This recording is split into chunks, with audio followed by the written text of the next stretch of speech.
Hey folks, welcome to somewhat of a surprise episode for Peach Pit. Bonus episode. Thank you very much, Trevor. So we're actually going to talk about the Houston Championship, which happened roughly 1.5 weeks ago.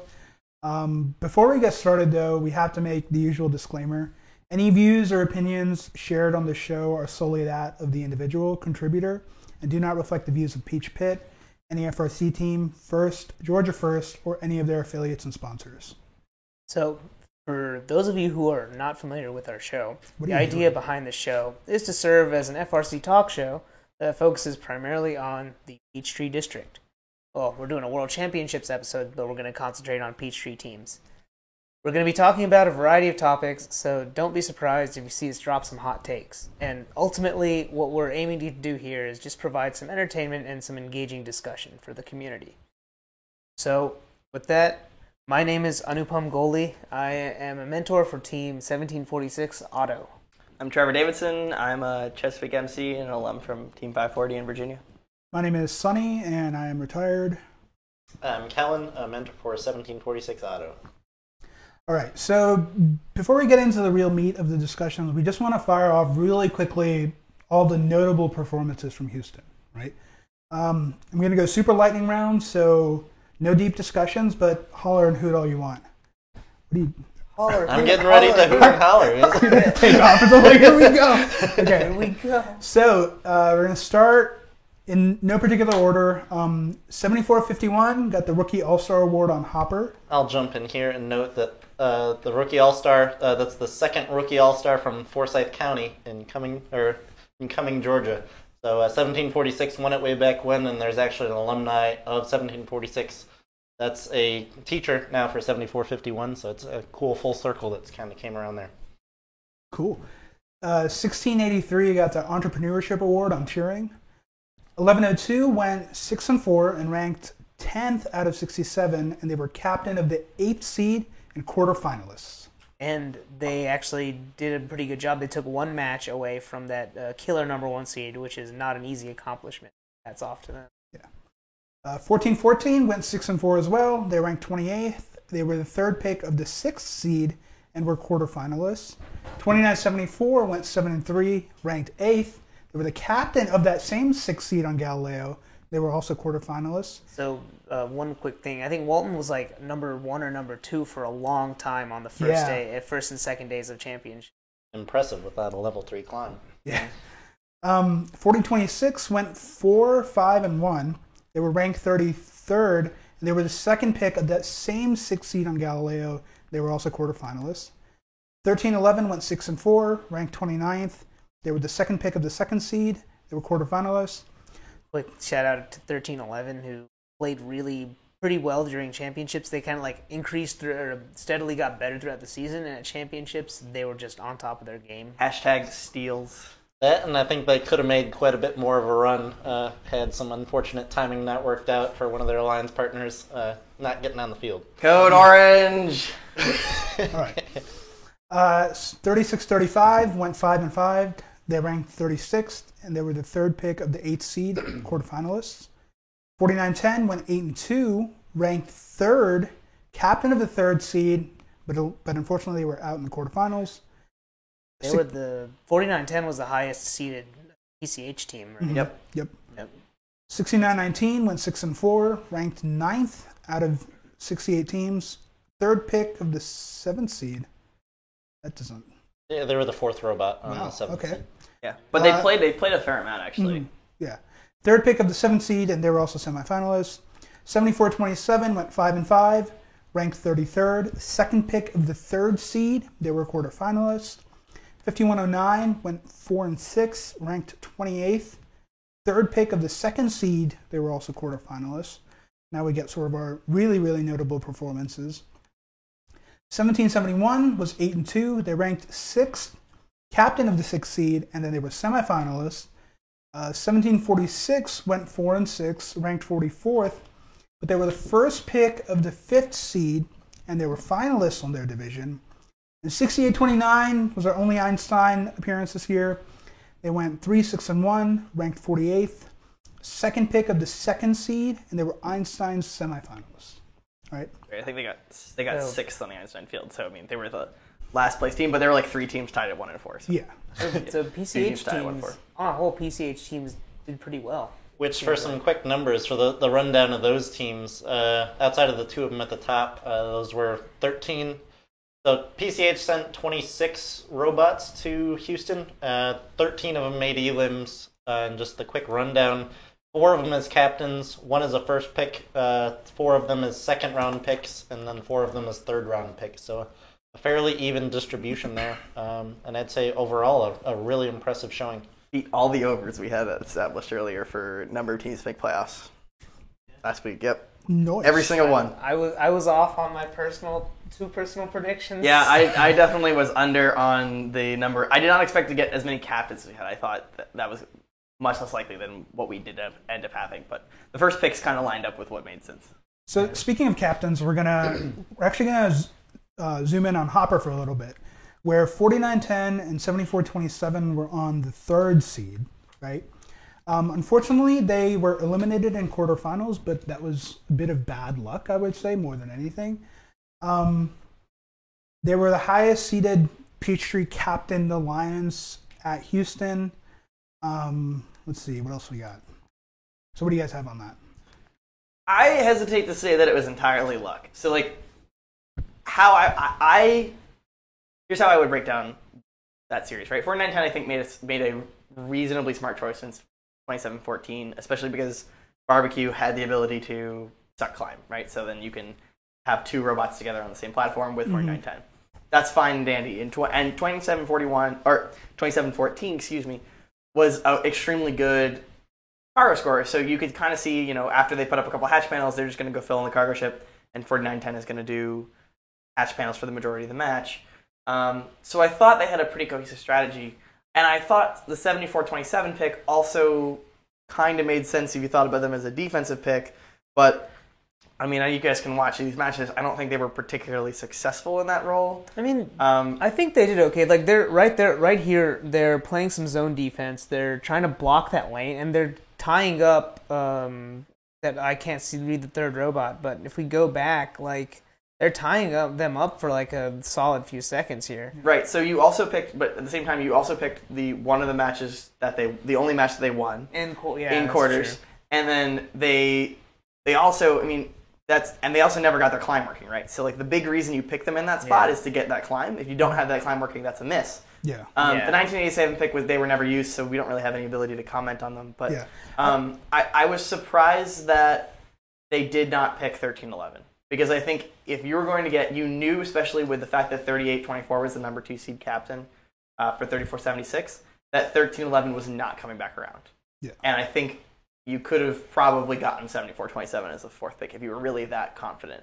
And do I think it cost them a series? Maybe not. 29-76 was a steal in the position they got drafted by the 6th seed, and that played a huge role. And then 29-92 has been one of the better teams from down south in Louisiana for a long time.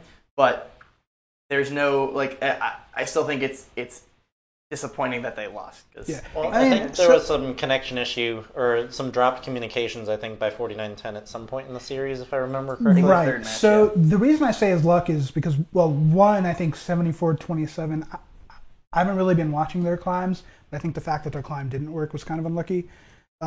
In the second quarterfinal match, 49-10 dropped comms for like the first minute and a half. Yeah. And I think when they did get it back, it was very touchy-feely for that second match. For the 3rd match, their first pick flipped almost straight out of Sandstorm, right? Yeah. So their picks may have been a little questionable, like kind of a little bit of doubt there, but you're not going to win when your top 2 robots, one of them keeps going down. Going wrong, yeah. And they were just one of the examples. I mean, I don't know if you guys saw the 16-19 clobbers 51-99 after their arms broken, and it just completely tears it off. But it was, they were just one of those unlucky teams. Yeah. But I mean, that's what we say every year, right? Like, to get anywhere in playoffs, you either have to be the best or get a little lucky. Right? We had some of the luck fall our way in one of those semifinal matches, so it goes both ways. It's just like, I think this alliance though, like they had the potential to make at least semifinals, maybe even final. I don't know about finals, maybe, but like it just all went wrong. Yeah. But they had the offensive power, and I think they were trying to go for a potential triple climb, and that would have provided them that offense. to me, that was perhaps the most like, that was perhaps the biggest deal, was that potential triple climb. Yeah. Because no matter how much you score or don't score coming off of defense and things like that, that triple climb is hard to come back from. So with 49-10 getting on first, and then their second pick in 74-27 coming in later, I personally really think they had enough firepower to get to finals at least, right? I think with how the division played out, they could have won finals. It's just, and it is unfortunate. Yeah, I mean, I think the fact that the 6th seed, the team they Lions lost to, brought it to 3 matches in finals. Oh, yeah. And we'd say the 49-10 Alliance had a higher ceiling. I think the potential was there, but things don't always work out, I think. I just want to show you guys one cool thing real quick. So 49-10 places a hatch panel here. There's like 12 seconds left. Well, first off, they didn't go and park, which is kind of questionable, but they do this little cool shot that is a buzzer beater, right? Which it's a piece of cargo that's scored there, and it's the same amount of points as parking, but I guess more you get some style points. It's also the first tiebreaker. After penalties. So. Okay. Yeah. But that it wouldn't have mattered in this case, but yeah. That's impressive when you see it, but I think it's even more impressive when you think about the communication that needed to happen behind the glass, right? Yeah. For the coach to be able to think about that move and clearly communicate it to the driver, and then for the driver to hear it and be like, okay, I know what he's talking about. All in a matter of 10 seconds. Yeah. You could tell there was a little bit of pause where they were like, hang on, what are we trying to do? But the fact they were able to pull it off during a match, I think was kind of impressive, even if it was wholly unnecessary. So yeah, it's definitely a top. But I mean, that was literally the difference, right? Those 3 points. So if you're sitting on the platform, maybe you get those 3 points, maybe a little more easily. The fact that 74-27 didn't climb, that's your 3rd pick. You left 13-11 on the board to go get them. I think it's not necessarily. I think definitely unlucky. Things tend to but there are little things that tend to add up that take away that margin, and that's when you can get you're more prone to being unlucky. Yeah, fair enough. All right, so we're going to move on to the 6th seed at Galileo. And it almost seemed like 29-74 was like, all right, we're just going to build an almost all Peachtree alliance. So this is where 29-74 but they picked my boys, the Holy Cows. They can't. Yeah, so 29-74 was the captain. Their first pick was the Holy Cows. Their second pick was 40-26. Global Dynamics. And their third pick was 14-14. Which I was really surprised that 14-14 fell that far in the draft. I am not that... I'm kind of surprised, but when I think about it, I'm not that surprised. World is at a whole new level, and efficiency matters a lot more at Worlds, right? So when I think about, 14-14 never really sort of broke through their efficiency ceiling, and by the time District Champs had come around, they were mediocre and kind of top of the middle of the pack. Not terribly surprising to me. Yeah, I'd have to go back and watch a lot of their quals matches just to see what the data was showing and if they were putting up the numbers to justify getting picked in that spot. But certainly, in our minds as PCH, quite a steal as a third pick. And I think it was. And there's various reasons behind that. Peachtree's not exactly the most well known, and even though while you probably can justify 6,800 and 54-31, there's a variety of defense picks in front of them. You could have made an argument. I think they probably could have got a couple picks earlier. Yeah, fair enough. And I just feel like... So, sorry. I just wanted to say that I feel like 14-14 just gives an alliance a lot of flexibility because they can score, they can climb, and they can probably play defense. Yeah. I don't know if they ever did. I would have more skepticism, but just because how heavy their arm is. Yeah, that's true. I mean, so speaking about flexibility, I think this is a match where it might have actually helped them. So 40-26 unfortunately dies kind of early, and I think this was the reason that this match actually got replayed. Yeah. But what you see is 40-26 goes across, tries to slow down that 3rd seed, which was already not doing so great, and Walton is doing their best under that defense, right? Yeah. This is actually where I think 14-14 would have been a better move to go triple offense, right? Because 14-14 is no slouch, and especially if you can give them a few hatch panels, like Walton focuses on hatches, 14-14 cleans up the field with cargo, and then 15-30H is doing their business on the side. I think that might have been a better strategic move here, rather than 40-26. Yeah, just try and the defender can't defend 3 offensive robots at once, right? Yeah. So just try and outgun them. Yeah, which I mean, for Walton, I think the best case scenario is that the defender tries to defend all three, because if you give Walton even an inch of breathing room, they're just going to do the whole rocket on you. Yeah. Right?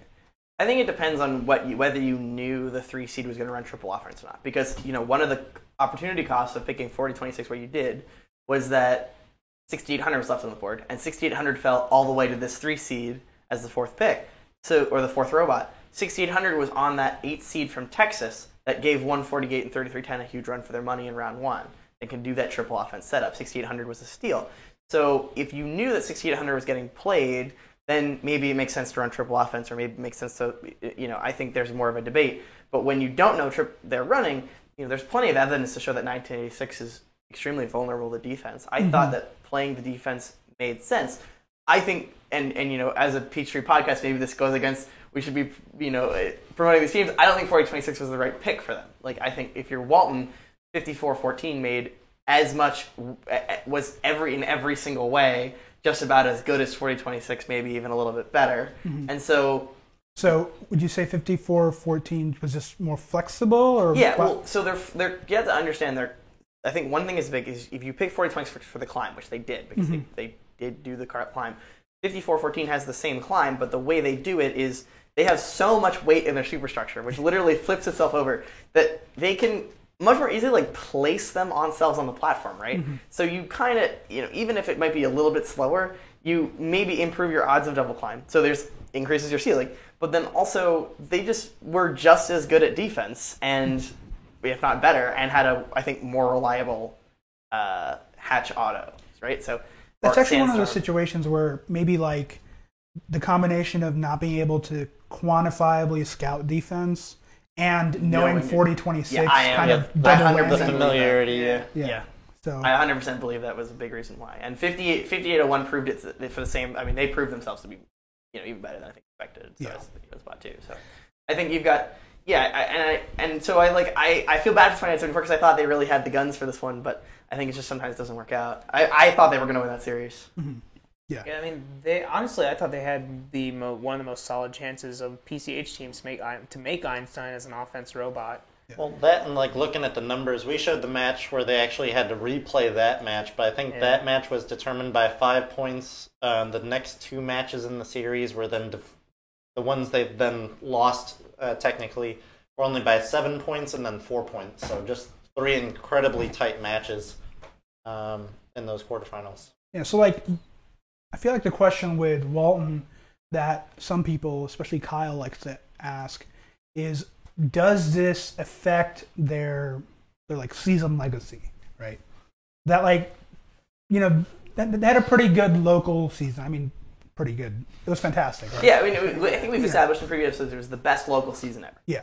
So it's this question of, do you have to go to Worlds? Do you have to show up, really dominate at Worlds to prove that you're better than another team, or prove that you had a fantastic season, or something like that, right? So, I think before going to Worlds this year, I was of the opinion that the state season mattered the most, and if you went out on top and won the state championship, Worlds was just a celebration on top of that. But I think to really get national notoriety, you have to do well at Worlds, at the only international stage that we have. So, as far as their legacy is concerned, they won state championships. They're the best. They proved themselves on the field as one of the best teams in the state. But yeah, and they had the most. I think they had the most successful season because of that accomplishment. Yeah. But their national notoriety is a different case. That's where you kind of have to show up at Worlds, and not to say they didn't. They showed up at Worlds clearly. They were number 1 ranked for half the tournament, but it's also you had to have to really do well at Worlds. You have to have all of your pieces going for you, not just your robot, but your scouting data. Just your team in general it is a fatiguing it's a tiring event. You have to be energized and you can't be fatigued. Which, just like that 49-10 alliance, we had some bad luck fall here for 40-26. They replayed that match, but again, it's a lot of those uncontrollables falling in the right direction or the wrong there's direction. a lot of luck at Worlds too. I mean, I think it's kind of hard to say that Walton didn't have Worlds notoriety because they were number 10, I think, at in the FRC top 25. They were ranked number 10 at all of Houston, right? So they were definitely known going into it, and it can kind of be a bit of a dapper on the season when you go to Worlds and you don't break out, right? Mm-hmm. Yeah. I personally, for the past few seasons, especially now that the Peachtree District has its own little microcosm that's so developed, so many events, so many things happening from week 1 to week 6. I just don't feel the hype for Worlds as much as it used to be. Yeah. Because you used to play the Peachtree Regional, and then that's it. And then the next time you played was at Worlds. Now a team can easily play 3-4 times, earn 3-4 banners before they ever show up at Worlds, and so I think that's why in terms of legacy it matters, right? Because we're playing, especially in Peachtree, we don't play any other states, we don't play any other out of state teams generally, and the one out of state team that did come in this year kind of ran over everybody in 1747. They only got us by 3 points. Yeah. So you're saying they won? Yes. So, I think it does matter to go to Worlds for us. I think it might not matter for a team in Michigan. It might not matter for a team in New England because their district has shown so prominently. I don't think 862 is any concern about the fact that they made Einstein, but any other Michigan State championship that loses in quarterfinals, I don't think they care. There's no doubt that the Worlds is such a big accomplishment to be able to make. Where it's 1746 didn't make it last year, lit a fire under their butts, and this season was a result of that, right? Right. So it's a big deal, but when you talk about the season as a whole, yeah, no, I think it does matter. I think it matters a lot because I think it's your one opportunity to put yourself outside of your comfort zone and without the teams that you don't know particularly well, and prove that you can still play at this level. And to be fair, they did play at that level. They seeded number 6, obviously. They seeded 8th. Sorry, 8th. But just being in that position alone is a huge deal. But I have to imagine anybody on Walton has a taste of what could have been, knowing that the ceiling, and I think was there. We have to say, we discussed this a little bit earlier, briefly, but I think in terms of legacy, this is still a top 8 season in history. We're talking one of the best seasons ever. But I don't think you could say we were coming into the event being how far do they have to get to be the greatest season in Georgia history? We're talking the 2015, 2013 level, standard.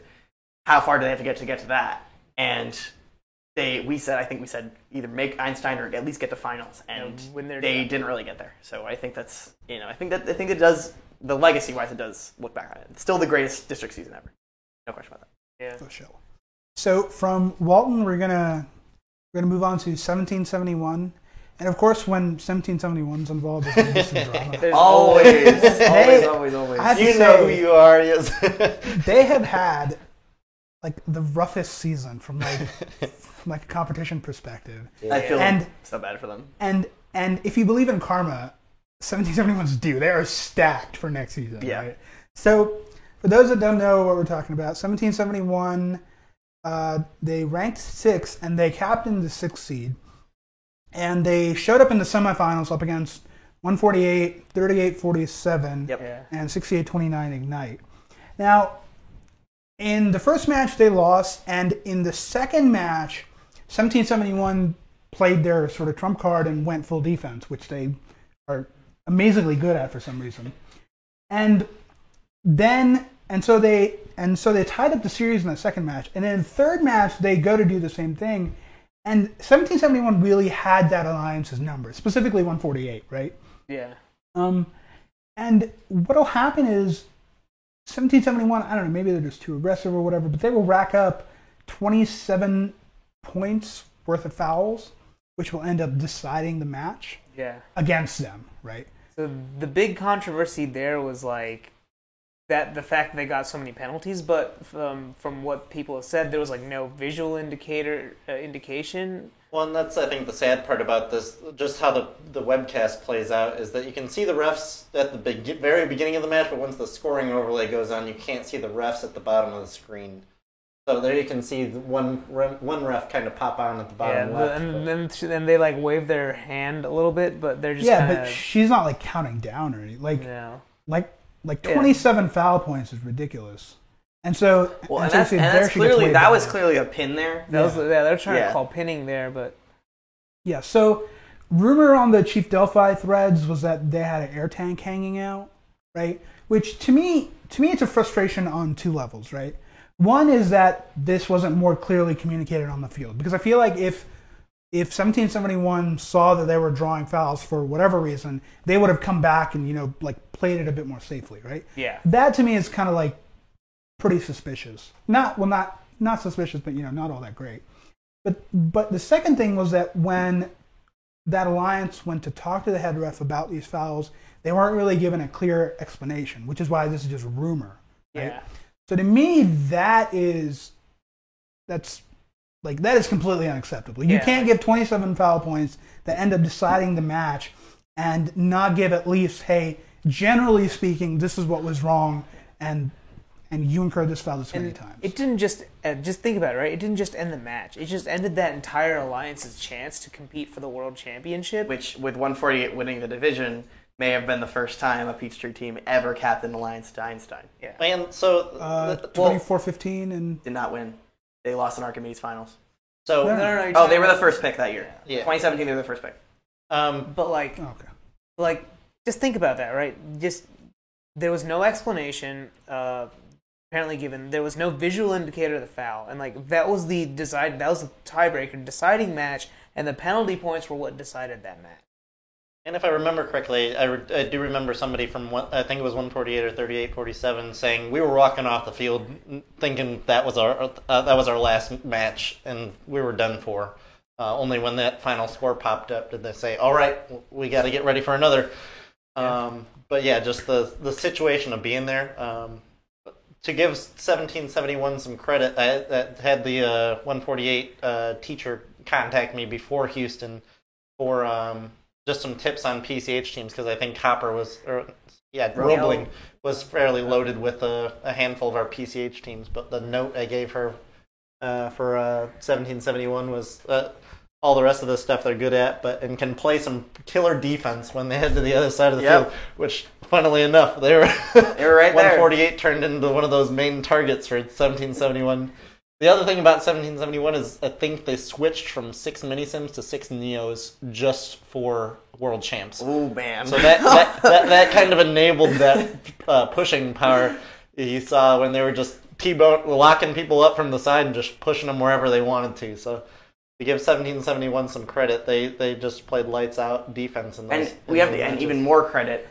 Among the Peachtree captains, I think they built the best alliance. Not only with the options available to them, but they just built the best quality trio. Oh, yeah. Their first and second picks were definitely I think you could have made an argument that 25-57 should have gone fourth and nothing else, maybe fifth, and then 231 was a steal. That was absolutely killer. So, yeah.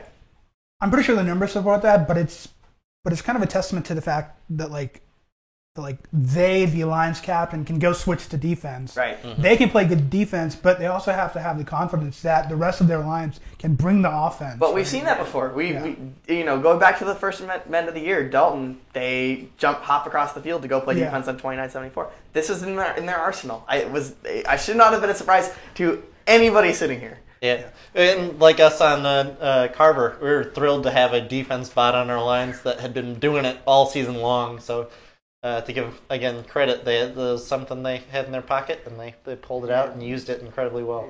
It was a successful season for 1771. Despite all of the drama, despite all of the awful stuff that's gone on in their finals matches, you had to be proud of just the fact that you were such a good team and you almost eliminated, you would have eliminated 148 and 38-47 in that match. Yeah. And I think you also have to have a little bit of context to try and understand exactly how impressive it was, because 1771 has been a bit dormant for the past few years. I'd say the last decently strong robot was in 2014, right? So 2015, 16, 17, So 2014, that was 4509. That was when 1771 was like dead for a little bit, and then they revived as the Electric Phoenixes. Yeah. Okay. So this was a bit of a comeback year for them. I think that's when. Yeah, I think 2016 was the only other year they were anywhere near this good, and this was another level, in my opinion. Yeah. So hopefully they've learned some lessons. They've picked up some karma points, and they'll be back with a vengeance next season. If anyone's got karma points, they're going to end up on the winning side of 3 or 4 disconnected robots in finals through the course of the year. Yeah. Speaking of 1746. Oh baby. All right, so 1746, I would say that Otto had a good start in qualifications. So great. Oh, come on. That good doesn't even describe it. It was great. We were sitting here talking about getting on the hype train. They dropped 15 pieces in match. They were playing with 118, and they did more pieces than 118. And we were sitting here like, oh my gosh, 1746 is going to be the first pick of 1678, and they're going to freaking win Worlds. And then they drove the car off a freaking cliff, and it was so disappointing until playoffs started. Right. So that's a pretty good summary, I'd say. But like I was saying, good performance to start. They had some struggles once defense sort of caught on to their game. Yeah. They had some inconsistencies when it came to staying upright. Staying upright. So apparently it's beneficial to not fall on your backs during the match. Is it? I don't know when that became a thing, but. We added that level 3 suction climb, and that was an ongoing process. So it was mechanically on. We didn't have it programmed, or we were still testing that thing. And so in one of the matches where we disconnected a couple of times, before that we had actually taken the robot onto the practice climbing areas, and we dropped it while I'm testing a climb. So that probably that shook up all the wires, and that's why we DC'd in that match. If it would have done it at that point, though, it would have happened eventually. So. Yeah. So we went back and redid all those connections, and then another quals match we just straight up tipped over because our driver went from full reverse to full forward. Well, so the issue was we scored our first hatch panel, went to go get another one, and we missed engaging the hatch panel, but he had already taken off in full reverse, and I made the comment, hey, we missed it. And as a result of that comment, he just did a full direction change, and over the robot went. So all we could see in the driver's station was just the limelight feed, and just turned towards looking up the ceiling. We're like, oh, that's not a good sign. I wish we got video of that. That would have been hilarious to see. So, I mean, the photo. There's a photo circulating of after their fall from the suck climb on the field, and the people in the background, all with the faces in shock and awe, was, I think, the best camera shot I saw all weekend. And I want to find that picture real quick. Shut in my edit to that photo. It won't make sense in context, though. The context... It'll be perfectly fine in context. Don't you worry about that. So after they got out of qualifications, they were the first pick of the 5th seed, and they just sort of made a run in eliminations, right? It's hard to really describe, but I think we're going to see some match video. Yeah. I think 1746 undefended is one of the best robots in the world, and for some reason they weren't defended very much in eliminations. Yeah, the number 1 alliance made that mistake in the first match. I think in some cases you could, with some robots, with 254 is better than 3310, for example. You could justify the fact that, 254 can score literally over people, that it's not worth defending them. But this was not one of those cases. So when people went to play defense on 7426 Paradise Robotics, it was all right, you're allowing this team that when can defend it maybe puts up 6 game pieces, can now put up 15 plus.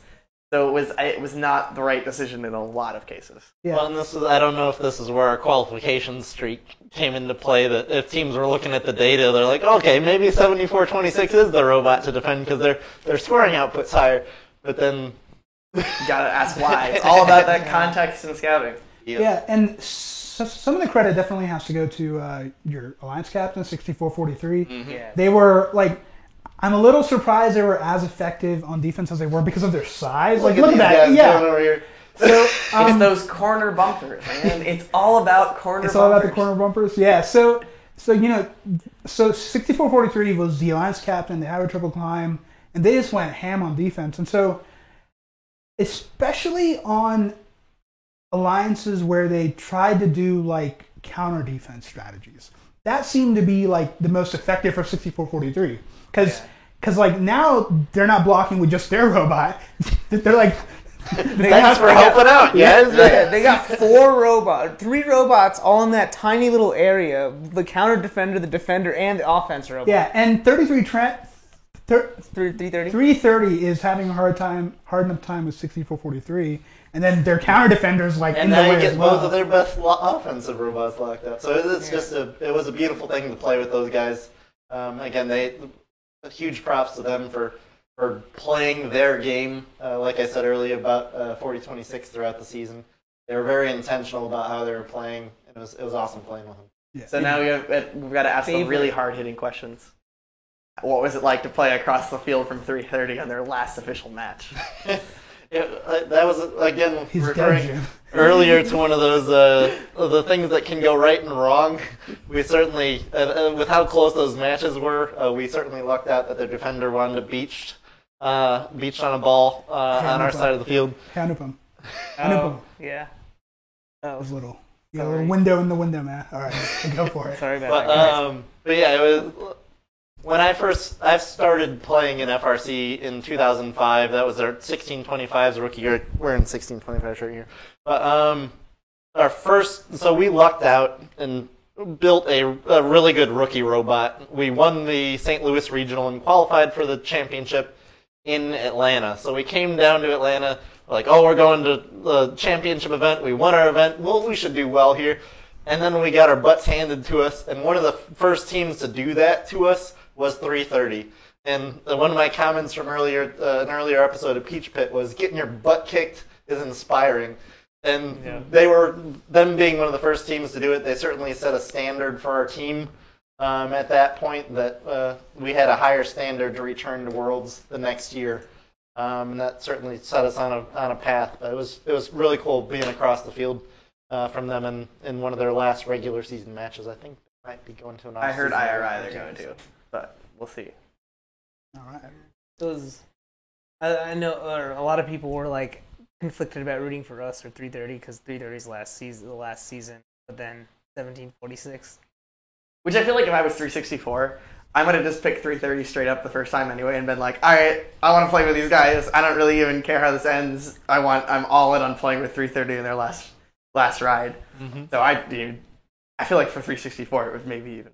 That had to be one of the coolest. Oh yeah, ever. definitely, 100%. Mm-hmm. All right, so moving on from Otto, we're gonna go to 6829, who was our only Einstein team, and I'm gonna take a victory lap here because week before Houston, I was calling it that they had a path to Einstein. Probably not as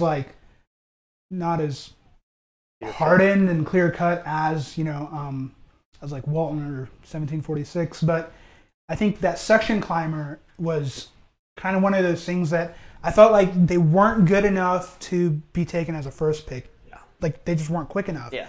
But that suction climber and the idea that they don't play defense very often, so they're gonna. It's like that weird situation where I felt like they were gonna fall to a high seed, and ultimately they did. They fell to 148's alliance. They played defense.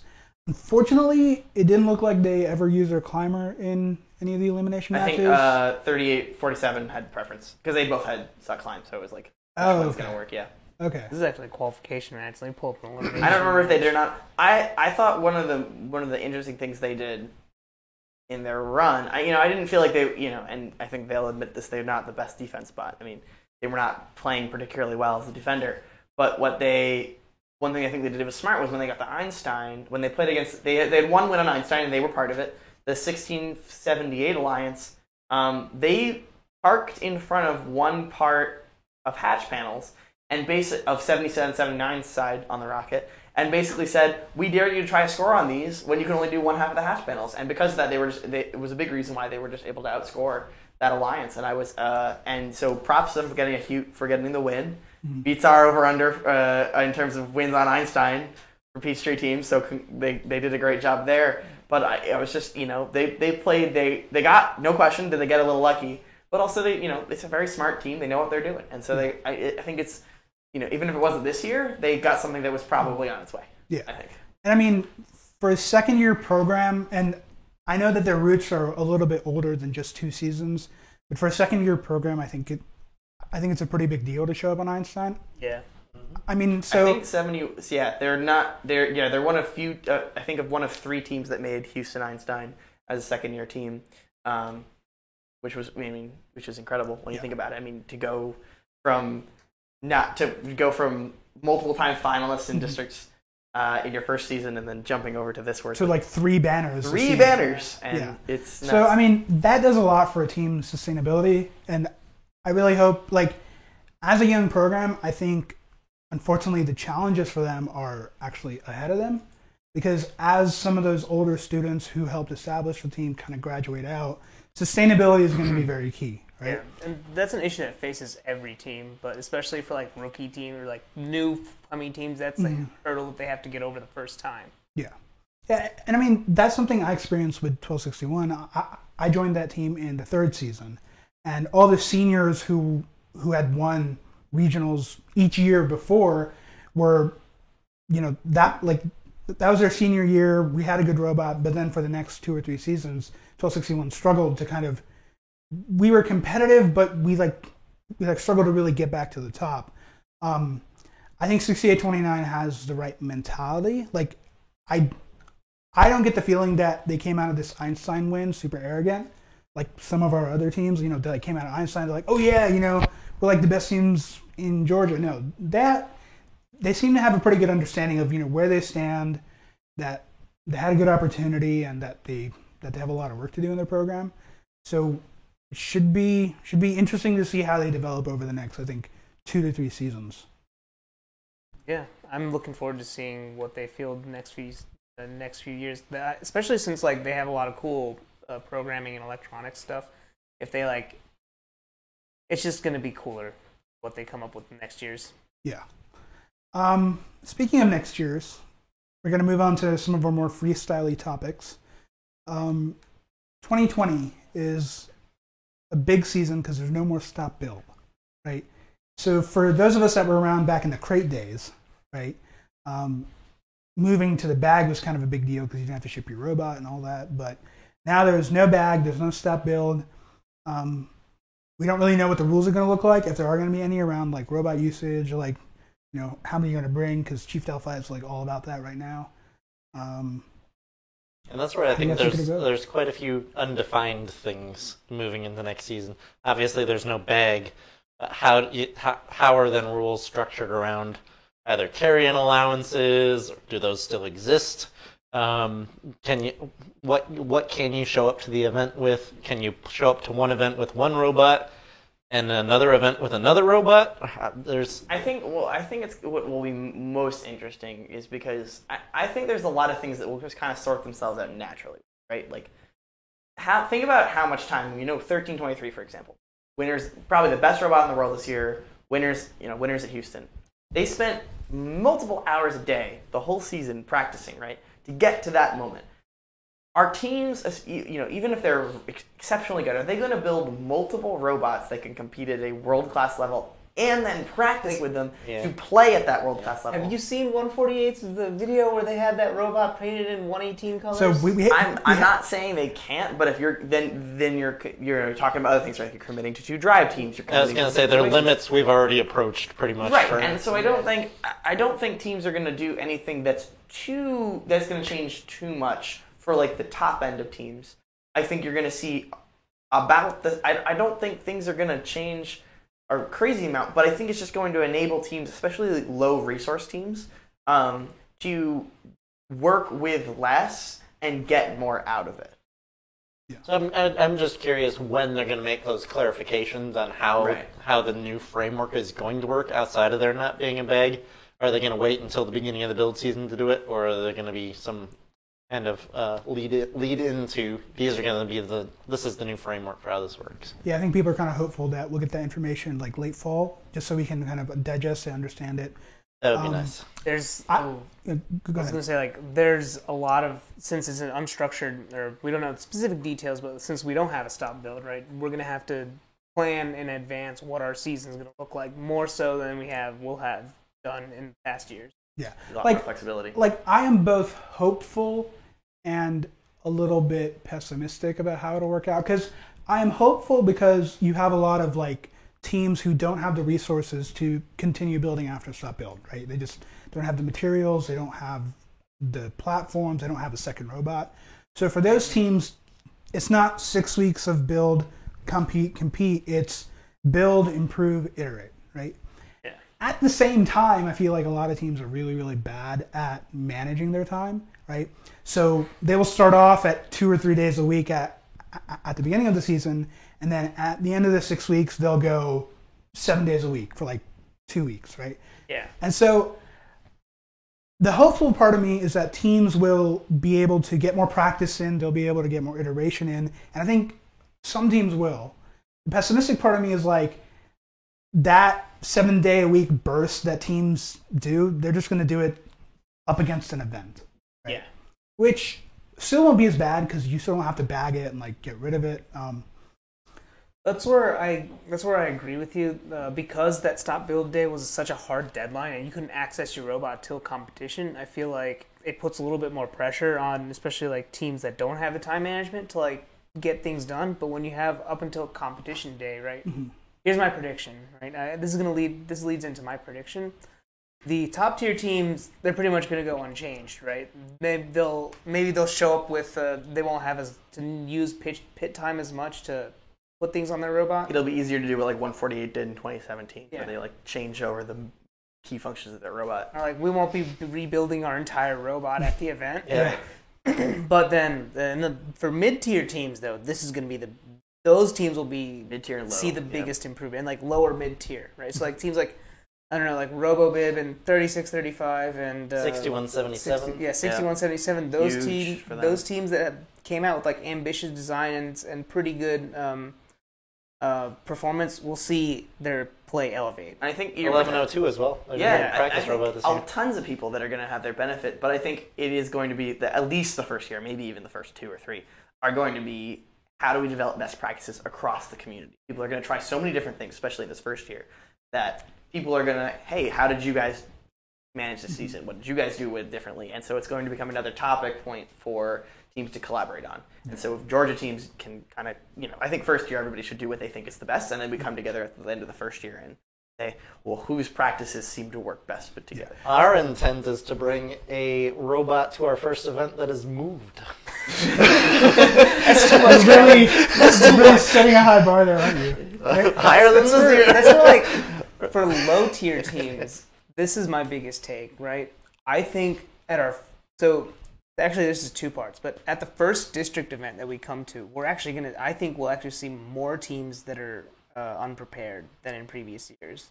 But that's fair. I think by the middle of the district season, even those low-tier teams will be a lot better off than they were in previous years. See, I think first, and maybe first we'll do this, and this is where Georgia First can lead like the community. I think we still need to put some sort of soft emphasis on that 6-week timeline. That hey, by the end of 6 weeks, you better have a pretty damn good idea about where you're headed, right? Well, so what I like is that, along that vein, is I know in Chesapeake they're doing week 0 and week 0.5 scrimmages. I would be shocked if people weren't doing that more. Like, why would you not have one every weekend in that case? I think that while it doesn't act as a hard deadline, it is a soft deadline. It's a reminder, hey, we want to hit these so that when we go to actual competition, we're much more ready to go. So this is one of the things that I think has been extremely unexplored is when you take away stop build, you also take away that week 1 limitation. That your first event can be moved up into the week 1 of build season if you wanted to, right? Would you do that, maybe consider moving Gainesville up into week 6 of build and then sprinkle in some scrimmages throughout the season, right? So like have Gainesville, maybe a scrimmage, another event, scrimmage, and then the rest of your events. Well, we don't have enough weeks to do that in Georgia, but I think in other places like Michigan should be taking full advantage of that 0.5 week from now on. Well, and for an odd situation in our case, we still have 5 district events that the 30 teams are playing them one weekend. Where are the other 50? Exactly, they better be at scrimmages. Right. Yeah. Take your time, and if you can, I mean, obviously teams are going to want to spend weekends at home, right? Like playing back to back weekends is really hard for even the best teams, but I mean, the fact that you now there's DE accessible kind of not all over the state, but mostly, you're going to have these opportunities to play, and it should be used. So I was gonna say like Columbus, Albany, Marietta, Atlanta, and now I don't know if they're gonna be part of Destination Einstein, but there's a practice field in Forsyth County now too. Mm-hmm. So with all these locations, I wouldn't be surprised to see like all the scrimmages, more scrimmages happening earlier in the season and throughout the season. And logically, it would rotate depending on where the event is that week, right? Like if they have an event in Columbus, you have the scrimmage in Atlanta. If they have the event in Atlanta, have the scrimmage in Columbus. You know? Well, I was thinking they just keep it's like normal DE, right? A lot more. It's just open for teams to use, but a lot more teams are going to show up now that they can actually put their robot. That's probably fair. Well, I think creating a formal event gives teams something to put on their calendars because DE is open a lot right now as well, right? Like this past season, you send in an email, you show up. It's not that difficult, right? But having a scrimmage, having an event that you show up to on a day at a time, play some matches, that's like something for teams to really like aim for, and teams can do that on their own. They definitely can. But for some reason, it seems like that's not really trickling down to the actual teams. Hey, let's put a self scrimmage on the calendar. So, which that's formal events, and that's something I'd like to see this summer. Even is just to do some informal scrimmages throughout the summer, just for getting a handful of teams together and playing some matches.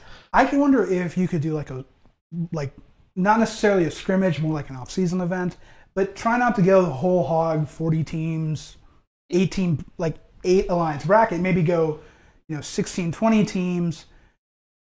Just finals and things like that. Just whatever you can throw together is my. Don't if it's too resource intensive. I think you've gone over the edge. But if you can get a handful of teams to your facility, just for having some scrimmage matches, learning from each other. It's almost a little bit too bad this year wasn't the year they did it, because this year's game doesn't even really. I mean, you could really reasonably do a scrimmage for this year's game and not need an FMS. Like, how many things are you counting that isn't available at the end of the match? Mm-hmm. So I thought it was.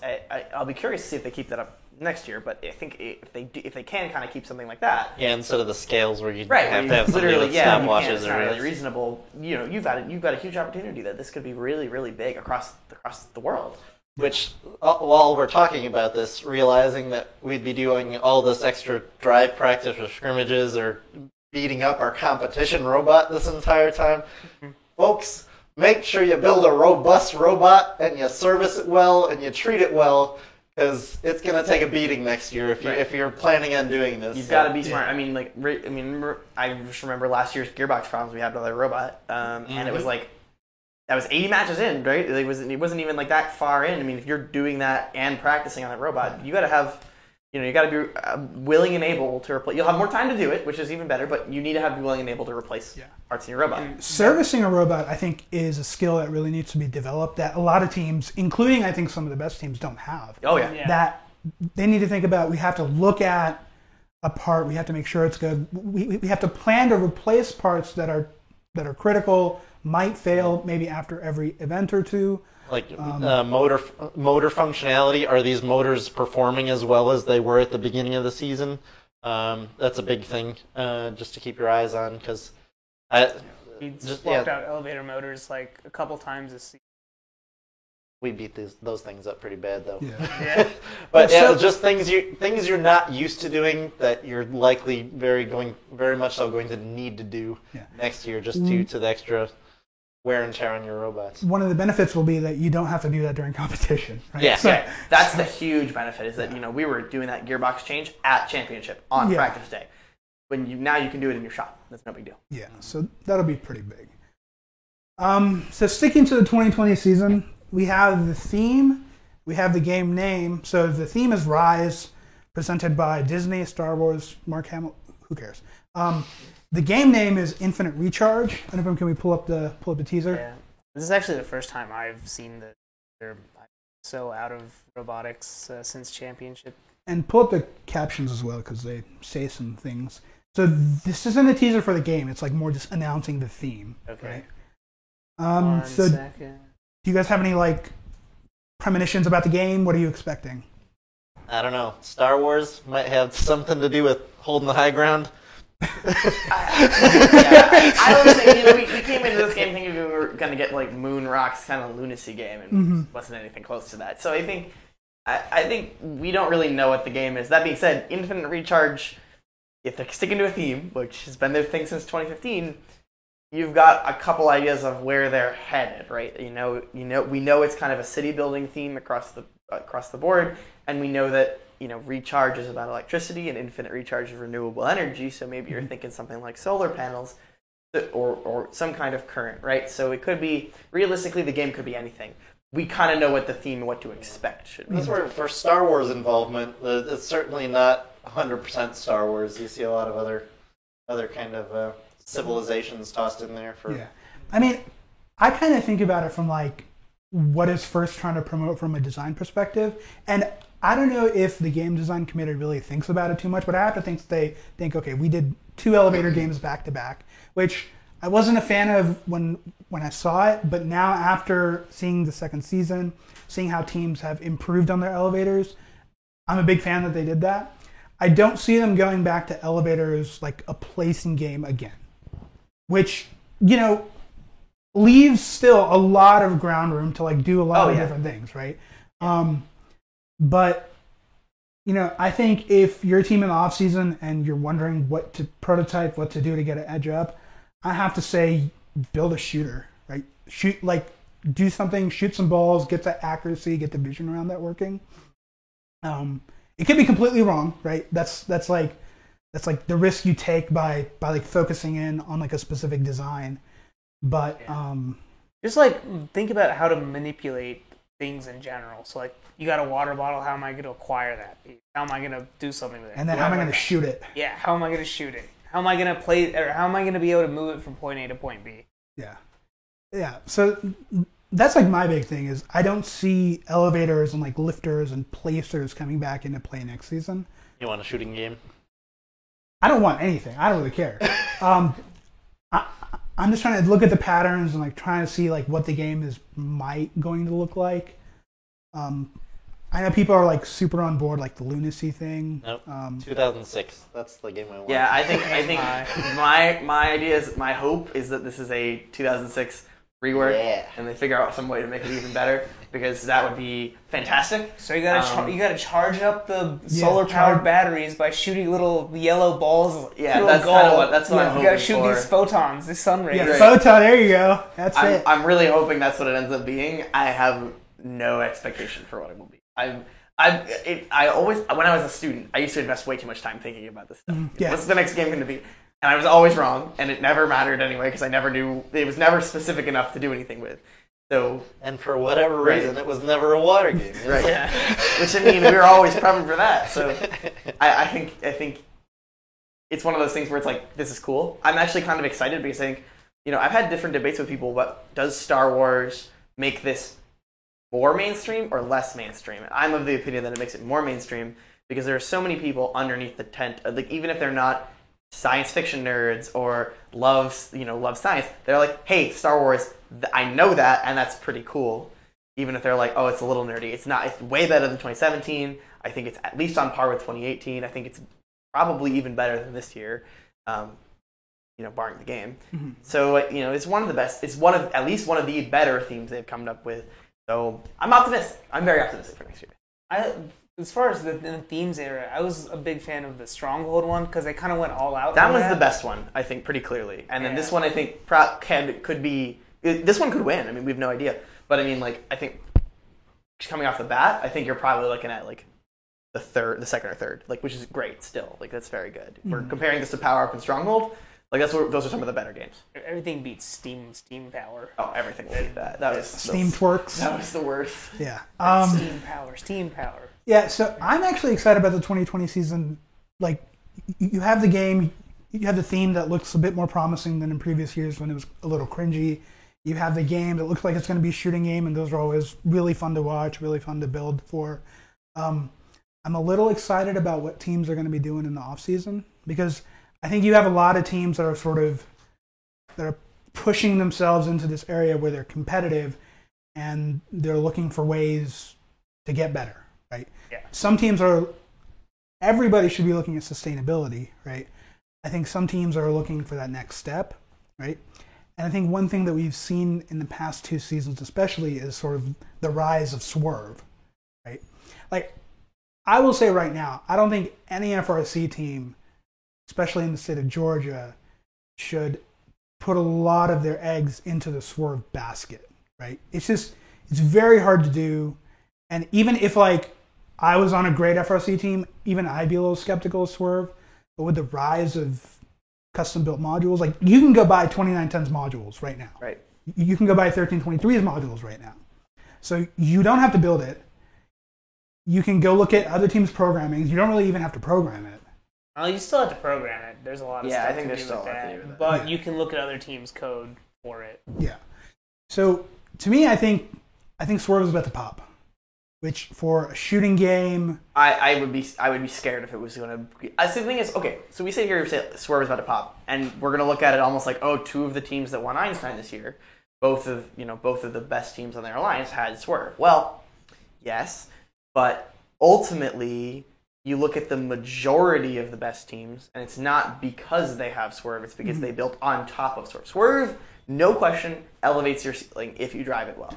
But there's so much evidence to say that that's not as well visualized to say that Swerve can cost you a lot. And I'm not saying that it hasn't been as well set up as it has. This is the best setup it's ever been going into a season. And I think if you do have a reasonable amount of programming resources, it's probably worth it at this point. You should. I don't think it's about to pop off. Right? 2056 isn't about to start using Swerve. Well, no. So I think a lot of it's still going to be game dependent. Like if you get another game like 2014, yes, Swerve. But I think it's going to be largely dependent. I think we're getting to the point where there are the most resources available to do it. If you've ever wanted to do it, now is probably the best time to get in the game because you don't again have to build it from ground up.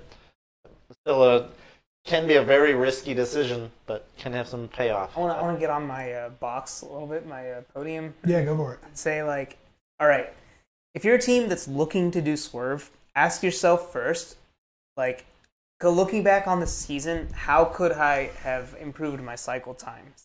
And if your first answer is Swerve, then I want you to go back and look at your robot and then ask again. Yeah, ask yourself, like, is my cargo intake fast enough? Is my hatch intake fast enough? Can I improve all this stuff? What lessons can I learn from this robot? And if you evaluate that and finally come to the decision, yes, Swerve would have elevated my gameplay this much more, then you should do it. And you should also note that is an entire. Don't just do it in the season. If you do it in the season, you're setting yourself. Start now. Literally right now. Swerve is an entire year. You're already behind schedule. You've had a week and a half. Don't believe others on cheap Delphi. Swerve, if you want to do it right, is going to take you like the full off season. What's that saying? The 2020 season started a week and a half ago. Yeah. So, it's just something interesting. So, I think the 2020 season will be, as the kids say, lit. So, you know what I'm looking forward to? Hearing this throughout the entire season.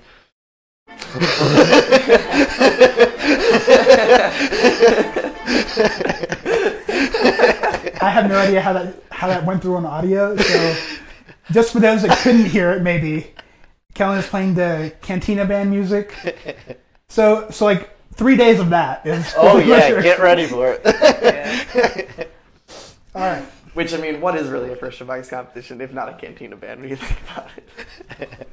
Which events have you been to? No. I bet you so many events that could be described that way.